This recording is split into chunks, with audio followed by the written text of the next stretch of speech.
Excella Education Study in USA assured scholarship. Contact 9881 ఆంధ్రప్రదేశ్లో Raptadu సభతో YS Jaganmohan Reddy కొత్త ట్రెండ్ని సృష్టించారు.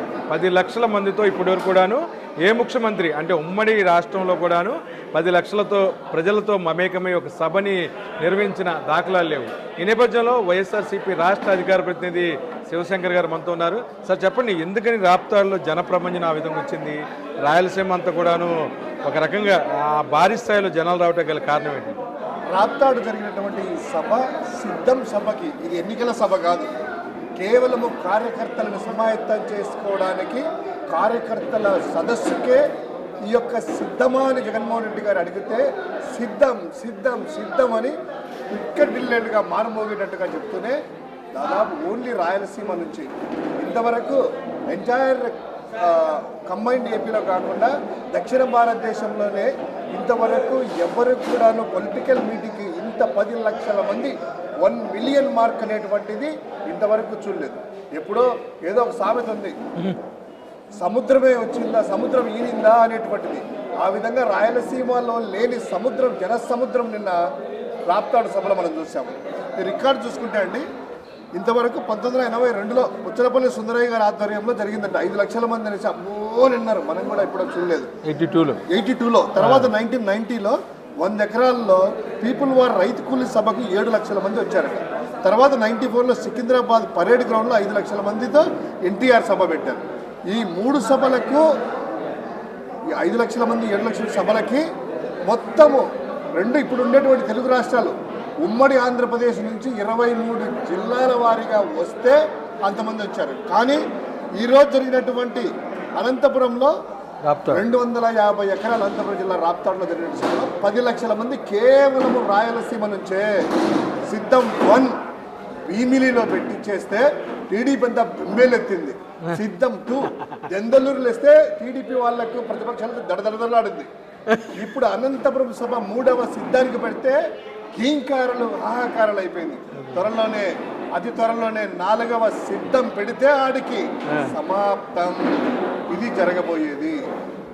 దీన్ని బట్టి ఇండికేషన్స్ ఏంటంటే పూర్తిగా వైఎస్ఆర్ కాంగ్రెస్ పార్టీ పట్ల, జగన్ గారి పట్ల ఆంధ్రప్రదేశ్ రాష్ట్ర ప్రజలు మొత్తం కూడాను మీతోనే ఉన్నాము అన్నా, మీతోనే ఉన్నాము తమ్ముడు, మీతోనే ఉన్నాము, అవ్వతావతలందరూ కూడా నా మనవడు జగన్ అనేటువంటిది ఒక నినాదంతో రాష్ట్రం అంతా కూడా సిద్ధమైపోయింది. ఈవీఎం బ్యాలెట్లు ఈసారి తప్పితే మా అధ్యక్షుల వారు చెప్పినట్లు సైకిల్ బయట ఉండాలి, గాజు గ్లాసు తాగింది పక్కన పడేయాలి, ఫ్యాన్ మాత్రము సమ్మర్ కావచ్చు ఏదైనా కూడా ఇంట్లో పడుకొని చల్లగా ఉండాలి. సో ఇంట్లో ఉండవలసింది వైఎస్ఆర్ కాంగ్రెస్ పార్టీ, జగన్ గారికి సంబంధించినటువంటి మాత్రమే.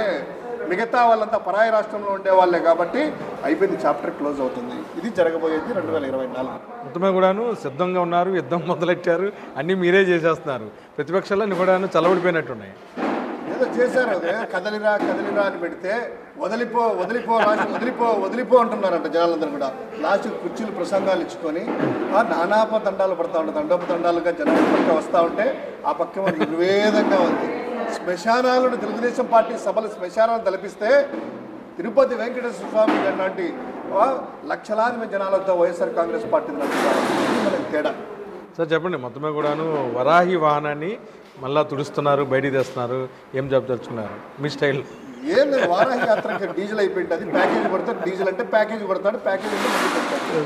ఎందుకంటే లోకేష్ సభలు ఒకటి అన్న, లోకేష్ జనాల్లోకి వచ్చినప్పుడు పవన్ కళ్యాణ్ అంటే ఫెయిల్యూర్ అవుతాయి, ఎవరిది రాదు, మీడియా కవరేజ్. తెలివిగా ఏంటంటే లోకేష్ తిరుగుతున్నాడు కాబట్టి పవన్ కళ్యాణ్ సైడ్ పెట్టారు. చంద్రబాబు ఆడుతున్నటువంటి డ్రామా ఒకటేసారి దిగమను రమ్మని అందరూ కూడా కలిసికట్టుగా లేదే, వాడి సభకు ఎదురుపోయడము, లోకేష్ని కవరేజ్ చేయాలంటే పవన్ కళ్యాణ్ వద్దు, పవన్ కళ్యాణ్కి డ్రాప్ అయితేనే సిరిమిలమ్మ డ్రాప్ అయితే పవన్, ఇట్లా ఒక్కొక్కరు తన ఒక వర్తుల వారిగా చేసుకుంటే రేవంత్ రెడ్డి కూడా వస్తాడు అని చెప్పేసి ఈ మధ్యన ఒక పసుపు ఛానల్లో చూశాను. ఆయన వస్తే మీ అందరికి కూడాను బట్టలు వడిస్తారని కూడా చెప్పి ఆయన చెప్తున్నారు.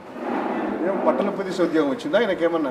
ముఖ్యమంత్రి గారు కదా బట్టలు ఇప్పదీసుకోవడమో ఏమన్నా చేయడానికి వచ్చిందా? పవన్ కళ్యాణ్ ఇప్పదీస్తా ఉంటాడు ఫామ్ హౌస్లో, ఈయన కూడా ఇప్పదీస్తున్నాడా నాకు తెలియదు. అంటే ఆ స్థాయిలో మీకు ఇబ్బంది కలుగుద్దని చెప్పి ఆయన ఉద్దేశం. అనేటువంటి వాడు చంద్రబాబుతో ఉన్నాడు, ఆల్రెడీ గురు శిష్యులు ఆల్రెడీ అందరు ఉన్నారు.